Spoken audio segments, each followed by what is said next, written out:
Hi, I'm Romela Ducol.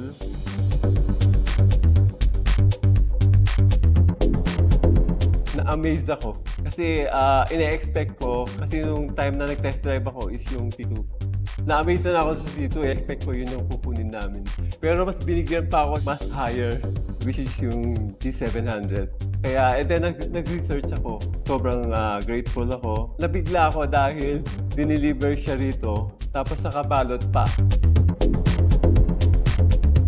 And then nung pagkita ko sa sasakyan, yun yung una-una kasi gusto namin is white. Tapos yung black interior. And then nung in-explain sa akin ni Mark yung features niya, sabi niya sa akin, 2 days niya raw pinag-aralan. For sure sa akin siguro mga isang buwan ko siya kailangan pag-aralan. This is not just a vehicle.